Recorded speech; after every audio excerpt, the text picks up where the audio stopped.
Hello, hello, Natalie Lucier here, a founder of Access Ally, and we are live for another show of the Seamless Scaling Show. So thank you so very much to Gillian Perkins, who is joining us here today. And if you don't know her yet, she is the founder of the Startup Society and the host of the Earn More Work Less podcast, and also just an all-around amazing entrepreneur. So thank you so much for being here with us today. Yeah, absolutely. Thank you so much for having me. Yes. Okay. So if somebody is brand new to your work and they don't know, kind of how you got started, what got you into entrepreneurship and the work that you do today? Yeah, I was kind of one of those people who was just like entrepreneurially inclined. So like as a little kid, I started trying to sell different things and like start a lemonade stand and that sort of thing. And so probably from the age of 8 or so on, every couple of years, I would start some sort of little business or try some new venture. And then when I was 14, we had some family friends who asked me to teach. Well, actually, a friend of mine asked me to teach her piano lessons. And I was like, I don't know how to do that. I've never taught anyone, but she was very insistent and pretty much forced me to teach her, which I'm now very thankful for because it got me into starting my first real, like legitimate business. Because once I saw I could teach people, then I started attracting more and more clients just kind of naturally, just through word of mouth. And it grew to be a quite decent size where my schedule was completely full with teaching music students. But despite that, and despite developing that into a music academy in our area over the next few years, I still had wandering eyes, basically, still was like thinking about other businesses and starting other businesses on the side. And I really felt like I didn't know what I wanted to be when I grew up. And like, I didn't know what I would be good enough at to even do. And so I, was looking at different college majors and trying different little business ideas. And I finally realized that the reason I was trying all these businesses wasn't just because I was looking for a career option. It was also because I was so interested in entrepreneurship. And also through that whole process, I learned how much I love marketing, and I learned a lot about marketing. So I ended up going to school for just a couple of years and I studied business. And then after that, I was like, okay, I just need to go all in with my businesses. I ended up selling my music school and starting a small marketing agency where I did marketing for clients based on what I'd learned in school and what I just learned from practical, putting it to the test on the street. And after a very short time of that, I discovered I did not really like working with clients, especially when you have that like bigger project scope that you have with like a marketing type client versus a music student. And so I realized that what I did like about the music teaching I'd been doing was the teaching aspect. Even though it wasn't music I wanted to do with my whole life, I loved teaching. And so I morphed my marketing agency into an education company that taught marketing to aspiring entrepreneurs. And through that process, I realized that a lot of people who want marketing advice or marketing training, they need more foundational training first, because they're kind of putting the buggy before the horse. They think, I want clients, but there are other things they need to take care of first. And so the company expanded to what it is today, which is Startup Society, where we teach people how to start online businesses and how to scale them. That is amazing. I love the backstory. Also, the piano teaching and the music. I think that is such a cool way to get started because you have real world experience, but you also have, your passion for entrepreneurship and kind of taking it to that next level. So that is amazing. And I think one of the things that I want to really ask you about, obviously, YouTube is a huge platform. It gets so many eyeballs every single day. And you are one of the top creators in the marketing and digital strategy space there. So when you started off on YouTube, was that something that was part of your marketing and kind of grew from there? Or did you know that it would be such a big part of your business? Because I'm always curious about that. That's a great question. Yeah. So when I first started on YouTube, it was before I'd started my marketing agency. It was while I was running the music school, and it was one of those little side hustles. I wasn't even necessarily expecting it to make money, but I actually started like a beauty vlogger type channel where I was doing doing like makeup tutorials and hairstyle tutorials and things like that. And I started it both because I thought maybe you could make money, but also because I really liked watching videos like that when I was like in college age. And so I thought, oh, this looks like such a fun thing and maybe could make me money. So I started doing it. And honestly, my videos were like the worst. I just had no perspective, like outside perspective on the quality of them. So I was just like kind of focused on the process, making the video. Okay, did it, post it. It was only later when I started getting some views on the video because, for a while I wasn't getting any views. It takes a while to get traction, especially when your videos are terrible. But after a while, I did actually start getting views on those videos. And that was when my eyes were kind of like opened and I started seeing them through other people's eyes. And I'm like, why is this terrible video getting so many views? And so I just shut down that channel. I didn't feel like I was confident, in the content that I was creating. It wasn't really what I wanted to be known for. And I didn't know that until I had it. It was something I wanted. And then when I got it, I realized, oh, that's not really what I want. So I shut that down. Then a couple of years later, when I was working on my marketing agency, I was continuing to experiment with different marketing strategies. And I was also thinking about what's the best marketing strategy for me to get clients for my marketing agency.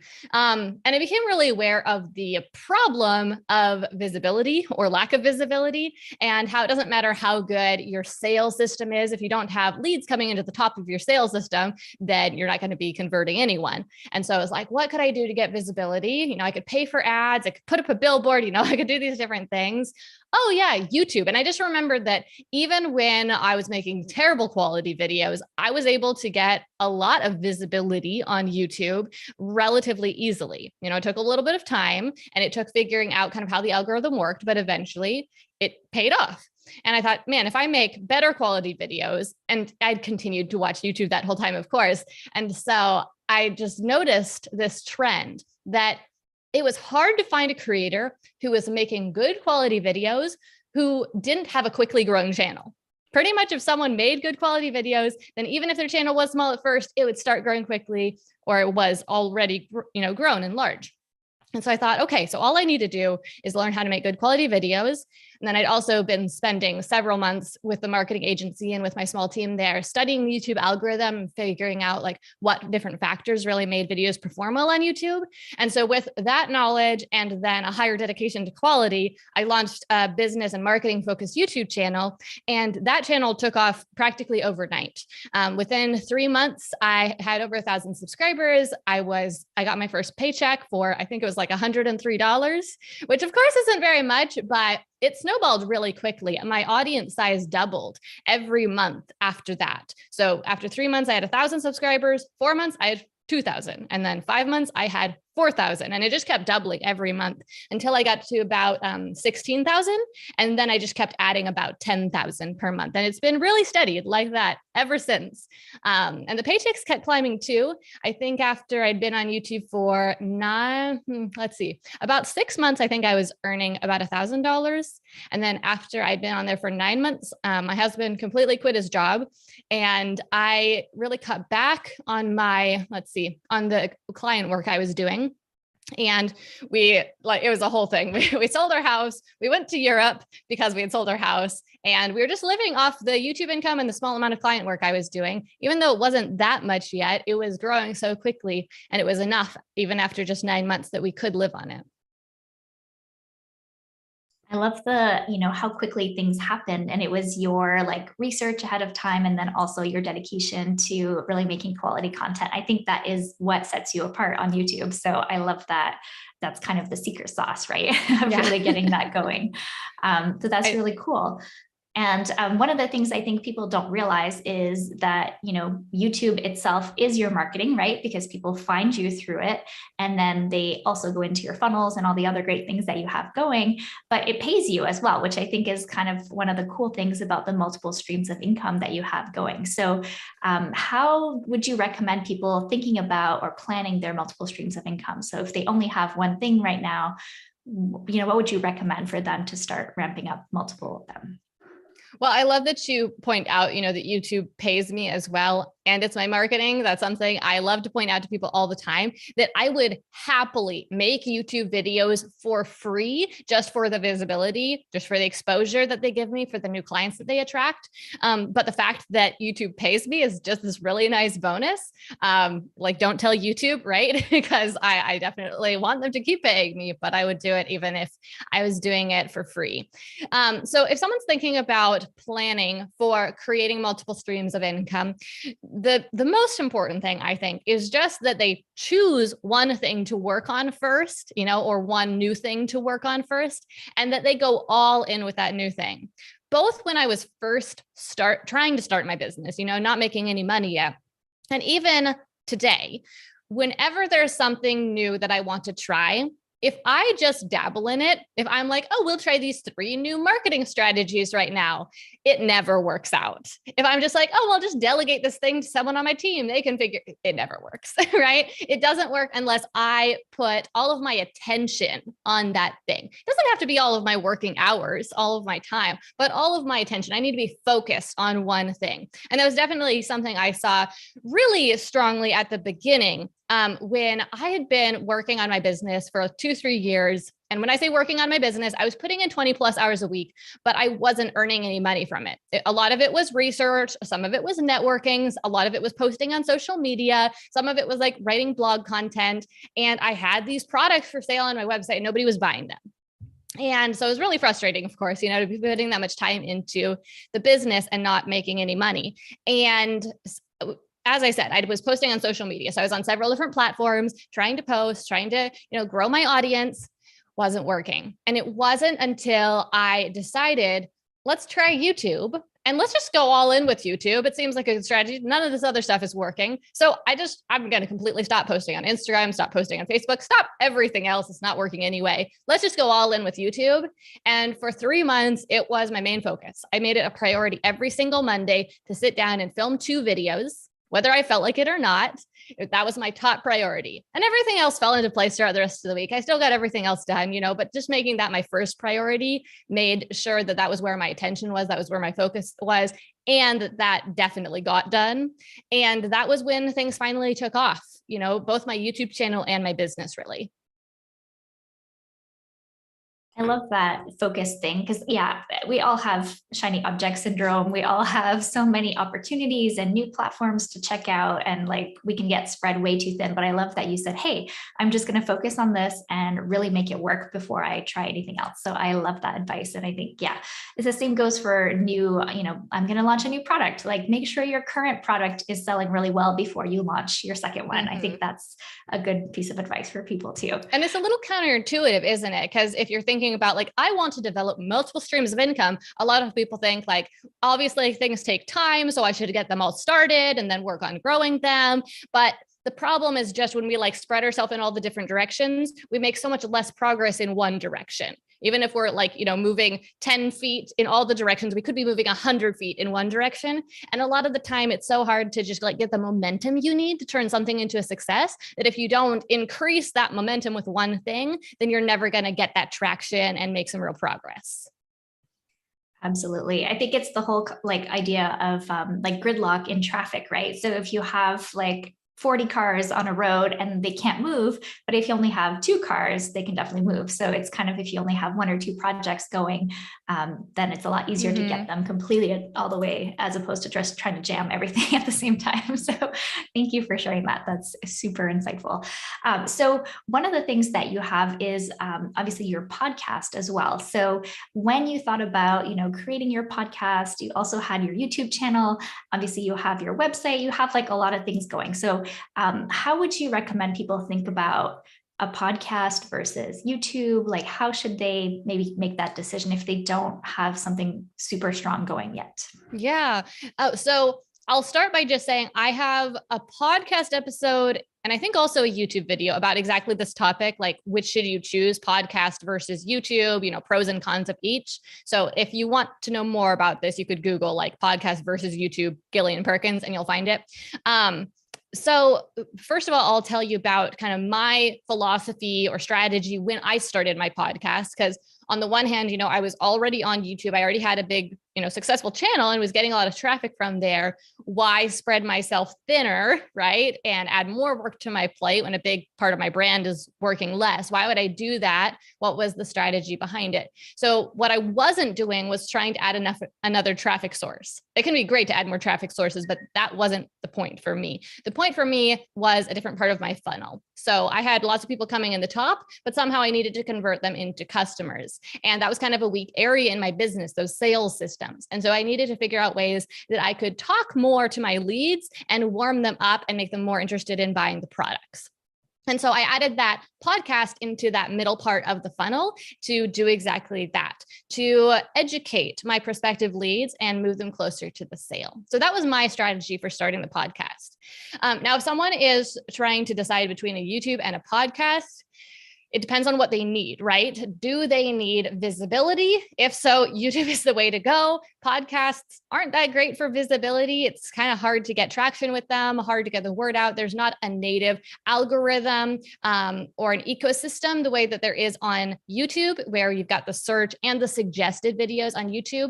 Basically, YouTube's algorithm is this intense machine that's designed to match viewers with videos they want to watch. And so if you can do a little bit of market research and figure out a topic that people are interested in, which there's tons of data for you to mine from on YouTube, but you choose a topic people are interested in, you make decent quality videos on that topic, then the algorithm is going to do the heavy lifting for you and find you viewers for those videos, which is going to just automatically grow your brand. And there just isn't something like that for podcasts for the most part. So most podcasts grow either through word of mouth or else because the person already has an established platform or audience. And so they're able to promote their podcast to their established audience. So if you want visibility, go with YouTube. Also, YouTube is better for creating a stream of revenue. Of course, people definitely do make money with their podcasts. You can have sponsors, but on YouTube, it's automatic. Once your channel gets to a certain size, once you reach 1,000 subscribers, you just automatically start making money from the partner program. And the ad rates are pretty good. So you can make a decent amount of money, even with a relatively small channel. Yeah, I love your rundown of both things. And actually, it's really interesting to hear that your podcast is the middle of your funnel. So a lot of times people think, okay, get them on an email list. And then the email is kind of that nurturing piece. But I love that you kind of upped it, not just email, but also like voice, right? So I think that's a really smart approach. Yeah. And email is definitely the backbone of the middle of my funnel. The podcast is more an add-on for the people who just need a little bit, like they need to hear my voice and know I'm a real person. They need to hear some advice and just get a sample of what they're going to find in, say, one of my courses or one of my programs. And so, yeah, it's just that add-on component. Yeah, I think that's super brilliant. And there's something about listening to someone, like you said, they're kind of, maybe they're in their headphones and taking a walk with you, right? It's kind of a more personal thing than just reading an email. So I love that approach as well. Okay, so one of the things that you have is obviously the Startup Society, which is an amazing program. And so tell us a little bit more about kind of who it's for. You kind of touched on it a little bit, but yeah, who would be a great person to join and what do they get? Yeah. So Startup Society, it's a complete business development program for online entrepreneurs. So it's for people who are in the beginning stages of starting their business. They're somewhere between they haven't started yet, but normally they have an idea, to $100,000 per year in revenue. So if you're somewhere in that ballpark, then you're going to find value inside Startup Society. And so inside Startup Society, we have these modules called action plans, because I like to keep things really practical and really action oriented. I really can't stand fluffy advice. So, and when I was starting my business, I found a lot of that, a lot of kind of general success advice that I couldn't figure out how to apply. So what we do inside Startup Society is we walk you through each of the different components you need to have a successful business. So for example, you need to work on your marketing messages and you need to set up your website and write the words on your website. You need to set up your email list. And then how do you start growing your email list? You need to create products and you need to launch those products, right? So each of these different components that you need to have a successful, profitable business. And we keep it as simple as possible. So for example, let's say we are launching a product. Every single action plan, it's one outcome and it's broken down into 4 lessons where you do 1 lesson a week. So if you want to launch a product, it's 4 lessons, 1 lesson per week. And each lesson has these 3 action steps that you do. And by the end of the 4 lessons, you'll have achieved that outcome. So that's how I like to do things, just really practical, really down to earth. And the other driving force behind Startup Society was I just don't think it should cost thousands of dollars to learn how to start a small business. When you're first starting out, you normally don't have a budget for anything, right? You're bootstrapping it. So I was like, there has got to be a solution out there for people to get the business training they need, and modern business training, not what you get in business school, where it's somewhat helpful for corporate, right? But not helpful for starting a modern online business. So we need modern, up-to-date online business training at an affordable price. And so that was why we brought out Startup Society. Membership is $49 a month. So it's really inside anyone's budget. I love that. And obviously you use Access Ally to run that. So I'd love to hear kind of what made you decide to choose Access Ally for setting up, the membership in the area and the action plans. It sounds like such a great setup for people. Yeah. So I'm one of those people who has to have the best of everything. I like to do a lot of research and find, if I'm shopping for a new blender, I'm not just going to go grab one off the store shelf. I'm on Amazon reading the reviews, right?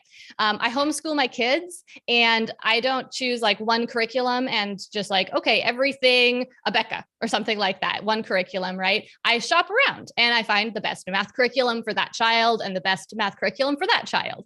And so that's just how my personality is. And so when it came to starting a membership program, a membership website, I looked at some of the kind of boxed options that were out there, and I was really frustrated by the lack of customization that a lot of them provided, where I could change the colors maybe, but I couldn't change the layout, for example. Or it was really set up for online courses. And so my membership site was just going to look like a collection of online courses and not really have a membership hub, for example, or not allow me to track the members' progress. So I wanted something that was very customizable. And I also wanted something that would play well with the other systems we already used. So for example, we use ConvertKit for online or for email marketing. And other course platforms, for example, they often have a built-in email marketing component that you can use, and sometimes that they even kind of want to force you to use. And I didn't really like that, because inside of ConvertKit, we have, again, kind of this high level of customization and a high level of functionality where we can do some really advanced things with tagging and webhooks and that sort of thing, so that we can give each user the very best experience. So I wanted something that was going to work well with that system and other systems that we use. And Access Ally was that solution. That's awesome. Yeah. And that's pretty much why we built Access Allies for ourselves first, because we wanted that customization and flexibility on both the design and also the automation side. So I love that also helps you with the way that you like to do things. That's awesome. And are there any specific features or things that people have found to be useful, when you're doing the action plans or when they're in the members area? Oh, so many little things, right? So I love that it's, I'm not sure quite how to describe this, but when people log in, it greets them with their name, because of course the software knows whose account it is. And so it greets them with their name. And I think that's just a nice little bonus, touch, personalization touch. And then we use you can tell me what this is called. You can check off different steps, yes, right? And track their progress, progress trackers. I really like those, because as I described how Startup Society works, we have action steps. I want people to be able to check things off and stay on track, because not only do I like things to stay simple and action oriented, but I also know how important it is to focus on one thing at a time, right? And so I don't want them to be scattered and thinking about all these different things they have to do. It's just the one next thing every time. Thank you for sharing that. I love that too. So one of the things that also comes up with this is, how do you decide which course or which program, membership, or digital product that you should start with? So when we're thinking about people who are getting started or who maybe have one thing, what should they start with? Should it be a membership that's recurring? Should it be a course? Should it be a downloadable thing? I feel like there's always a lot of options and pros and cons for each. So what would be your take on that question? So again, I have a podcast about exactly this, how to choose between a course and a membership. So check that out. Just search course versus membership Gillian Perkins on Google. You'll find it. and I go in depth. So I'll try to keep it short here. Long story short, I think there are very few situations where someone should start a membership site first, because there are some big problems you can run into. You can really get yourself into a bottleneck situation where it's really difficult to grow your business and grow your income, where you're creating a large amount of content every month for a tiny number of users. You've promised them that content, so you have to spend all that time making it. And that means you don't have time to market your membership site. So I think it's much better to start with something much smaller and much more static. So not something that you are expanding every single month, but yeah, just something that is a standalone product. I'll share what I did first that worked really well. Well, at least the first thing I did that worked really well. Let me put it that way, right? Because I've definitely tried some other things first. I tried to make a really big, awesome course and launch it, and that did not work. So what did work was I kept things really casual and simple and focused. Like, are you seeing some trends here? Right? So instead of trying to make a course that did all of the things, I just taught a 1-hour workshop that promised one specific small outcome. So for example, one of the workshops was just like how to start a YouTube channel. Okay. That was something I knew how to do. It was something I wanted to teach people, but instead of making a whole big YouTube course, it was just like a 1-hour workshop about how to start a YouTube channel. And people could pay, I think it was $29 to attend the workshop live. And then they got the recording and there was a workbook that went along with it. And prior to that, like I said, I've been trying to launch these big programs. I finally was like, let's do some market research. Basically, every month I'll do a workshop on a different topic, and I'll see what topic people are the most interested in. And then I'll turn that topic, that topic into a course and sell that course, as a bigger course for a higher price point. And that worked super well because I got to do my market research. I found out that there was demand for some of those ideas, and I made some money in the process. And it was a lot easier to make those sales when I was, able to just kind of get out of my own head, basically, right? And instead of having it be this big thing, it was just casual and it was fun. And I was just able to say like, hey, do this thing, do you want this outcome? And it was a really affordable price. So everyone was happy with the price. So I had a really good experience doing that. And that enabled me to launch both the courses and the membership, because the topics that were the very most popular on their own, they became full-on courses.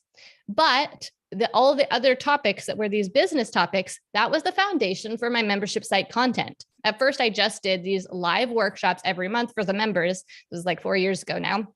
And so they could either pay like $29 a month to attend the one live workshop, but then I launched the membership site, and it was like, you can pay $29 and get access to the next live workshop, plus all of the archive workshops. So it's a good value proposition. Like people felt like that was a good deal. And it worked really well because I'd been hyping up those different workshops every month. So people were already kind of like, oh, I kind of want that. So when I launched the membership site and it was like, you can get all of them, people were really interested, and it was a really successful offer. It also solved a big problem, which was I'd learned enough about marketing and business strategy at that point that I knew I didn't want to spend a ton of time creating a membership site and then launch it, not knowing whether or not there was demand for it, right? Because that was a big risk. So in that way, I was able to make money in the process of creating the content and then have the content that I needed to launch the membership. This is such a brilliant approach. And I think I definitely agree with you that, starting a membership first thing out of the gate is probably not the best option for most people, because like you said, you might not get the number of members you need to really sustain it. And you're better off doing something else to kind of generate revenue in the beginning. But I love how you did that by kind of testing the waters with the different topics and just seeing what really kind of resonated with people. It's such a brilliant approach. And I also did a similar kind of, I did a free webinar that led to a paid webinar, which was essentially like on the same topic, but just went deeper into the topic. So I think it's a great way to get people in the door. And it sounds like, you were maybe doing a YouTube video on a topic, and then that led into the paid workshop. So I love how you kind of have that thread going through and getting people in who are already interested on the topic, but then they want to go deeper. So such a brilliant approach. I think people are really going to be able to take some action based on this. So thank you for sharing that. Yeah, absolutely. So one of the kind of downsides of having a membership site is the retention piece. So what is it that you've maybe learned throughout the years of running a membership site that kind of keeps people on board and keeps them excited for maybe the next month or staying long term? So let's see, there are a few things. The first one I'll mention is that people are more satisfied with the value of something overall and more likely to stay when there is that one focus that they are going toward, instead of kind of this broad, like learn everything about a topic. And so, for example, and one thing I've learned a lot about memberships from joining other membership sites and then kind of like observing my own experience with them and how I reacted to them and what I liked about them and didn't, right? So I've joined some membership programs where it was like, learn everything about how to grow on Instagram. And I really struggled to get into the content there, and it didn't stay around very long. Versus there was another membership site that I was a part of that was a quite expensive one, but there was this one end outcome. It was everything was driving toward that end outcome. And I did the work because there's one path and I wanted that outcome, right? And so I was much more satisfied with that experience. So that's one thing. Another thing would be that people like to see that they're making progress. And so giving people small, actionable takeaways is really good. If I can speak, right? So either like key lessons that they're able to walk away saying like, oh, I learned this specific thing, or something that they need to take action on and do. And then, oh, I have success here. I got some result, especially early on. If you can give them some quick wins early on, that's going to help them to get into the ecosystem and just be plugged in. And then I can't not mention community. I really like having the community component. It encourages the members to keep working through the content. It gives them a way to get unstuck when they have questions. And I think it's a really important piece. We try to include a community program with our courses as well, because it makes such a big difference.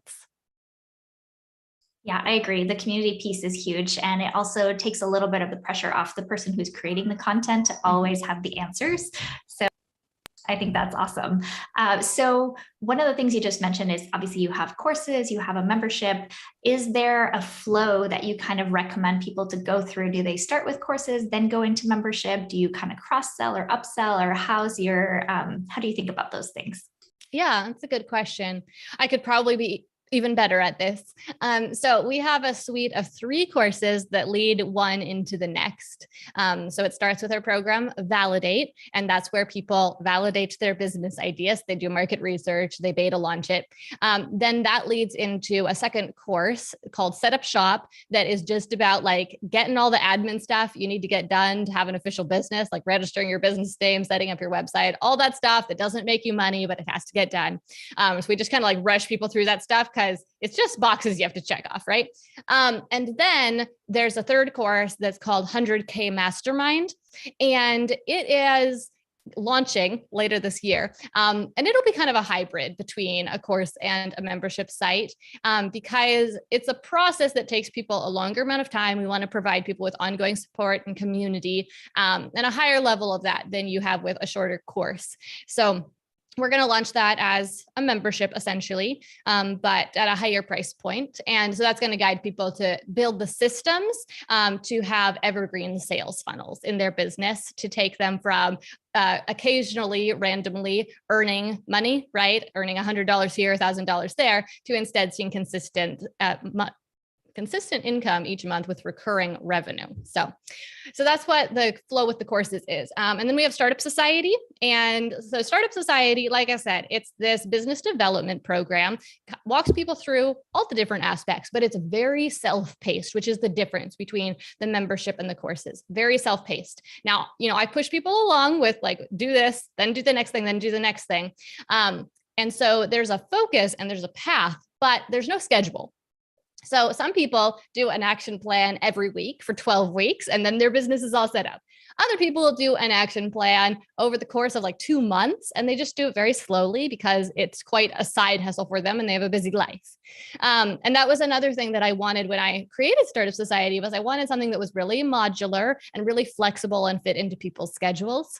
And so Startup Society is kind of more like the sister program to the courses, where if you want more community, if you want to join mastermind groups, if you want to do co-working sessions, so you just need more support and more resources, then that's where that fits in. Then we have a completely separate program called Creator Fast Track. That's a YouTube strategy program that guides people to grow their channel to 1,000 subscribers in 3 months. And so a lot of people, we see a lot of crossover between the programs. A lot of my audience who's interested in YouTube, they want to use YouTube for business. And so they'll often join some of the business programs and the YouTube program. And they often ask like, which should I do first? And I'm like, I refuse to answer the question. I'm sorry, because it just depends on what you want to focus on first. If I could map out a perfect path where you start with like validating an idea, then you set up shop. Okay, now you're open for business. Now you start working on growing your YouTube channel to get some visibility. But if you're interested in YouTube right now, I would just say go for it. Start working on that. Take advantage of the passion you have for that. It can start making you money too. And it's something that takes a little bit of time to get momentum with, of course. So you might as well get that started sooner. I love the way that you think about it and also how you understand that people might want to do things differently. So I think that's awesome that you give them those options to kind of jump in where they're most excited about, most ready to do it. So that's really awesome. I think passion is underrated. We should do more of what we're excited about. I absolutely agree with that. Okay, so you obviously mentioned, the YouTube algorithm and you have all this content, but I don't think you do everything by yourself. So what are some of the things that have supported you kind of behind the scenes, whether it's a team or other systems that you use to kind of help you manage kind of the empire that you've built so far? Yeah, so I like to keep my team pretty lean because I find that, of course, not only is that less expensive, but it's also simpler. You run into a lot more communication problems as your team gets bigger. So I have a team about half a dozen people who work for me. And everyone who works for me, who is a part of the team, they work about half time, which is what I work too. We all work about 20, 25 hours a week. And then we have a few other subcontractors who, just do like a little bit of graphic design or do some video editing, things like that. And I find that that's a really comfortable size of team where we're not running into too many communication problems, but we're also able to spread out the responsibilities of running the business, managing each of the different things pretty well. So where each person can kind of focus on one of the main things the business needs to do to operate. So I definitely couldn't do everything that I do today without them, for sure. I also like to give people a little bit of a kick in the pants and let them know that when I was working all by myself, I still did most of the things that it looks like my business does from the outside. It was more the behind the scenes that was messy because I was so focused on the external of like making the YouTube videos and creating courses and launching them. And so you really can do quite a lot on your own if you have the right strategy and you keep things simple and focused. And I think you'll be surprised at how much you can get done if you stay focused on the outcome you want and on being truly productive, meaning that you are creating products, like you're producing things, whether that is like products you're going to sell or the product of a blog post or a YouTube video you're going to publish or the product of an email you're going to send, but like try to actually produce things when you work. And every time you're working, like ask yourself, am I producing something or what am I producing? And if you can't effectively answer that question, maybe you need to reevaluate, and figure out something else to spend your time on.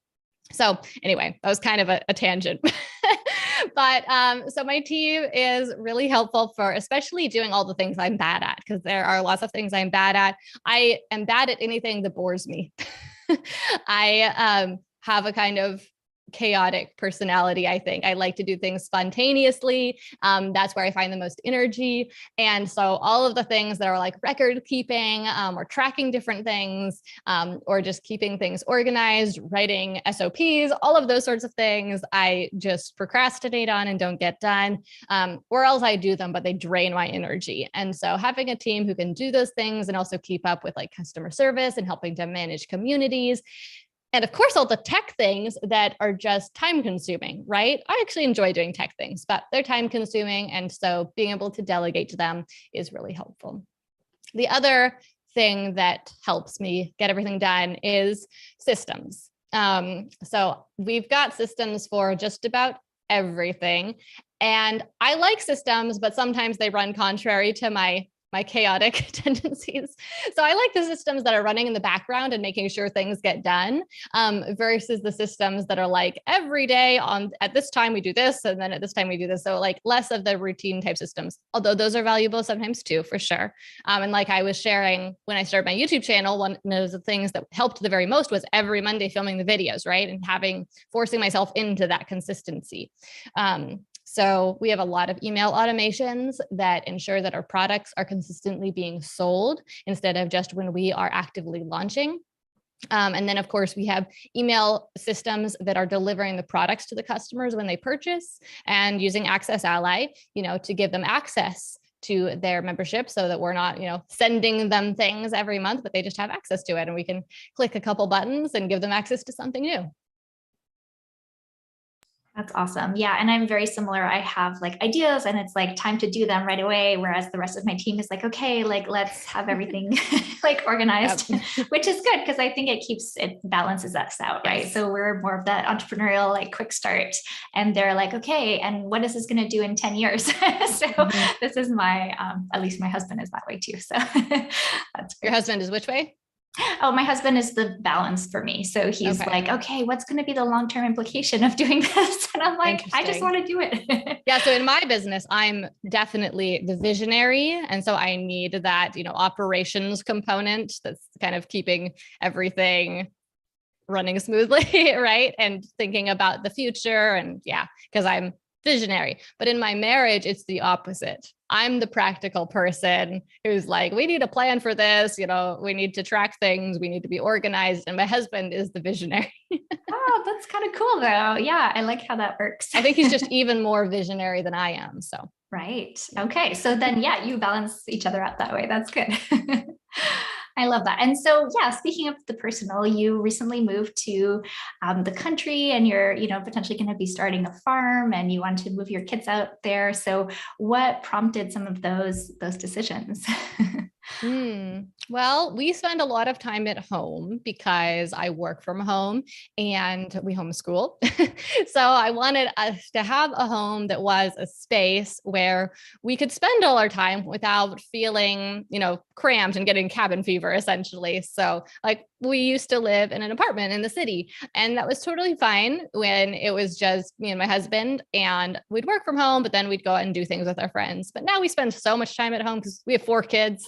So we needed more space. That makes a lot of sense. And then obviously being able to go outside with the kids and everything is just amazing. So yeah, for sure. Really I tend to be very naturally indoorsy, and at least some of my kids have followed that path. And, that was encouraged in me as a child because I was just living in a neighborhood in town. And so I want to kind of like push their boundaries and get them to explore the forest around our house and just like discover nature for themselves. I love that. Oh, it's such a good balance. I mean, I think, the internet is amazing and being indoors and books and all of those things are wonderful, but also the outside world and nature has so much to teach us too. So I love that. Yeah, for sure. Some people might assume that because I work online and they see me active on social media, that I spend a lot of time on the internet or on social media. I really, really don't. I work for, 4 to 5 hours a day and I'm on the internet that whole time. And normally during that time, if I'm going to post something on social media, which I don't even do that often, I'll do it then. And then I'm not on the internet, on my phone, on social media at all the rest of the day. In fact, that's kind of my biggest struggle, or one of my biggest struggles with running an online business, is that I'm very unplugged. And so sometimes it means that I am unaware of what's going on online or like trends with social media or that sort of thing. And so it can be sometimes hard for me to like know what is trending, what would be popular, that sort of thing.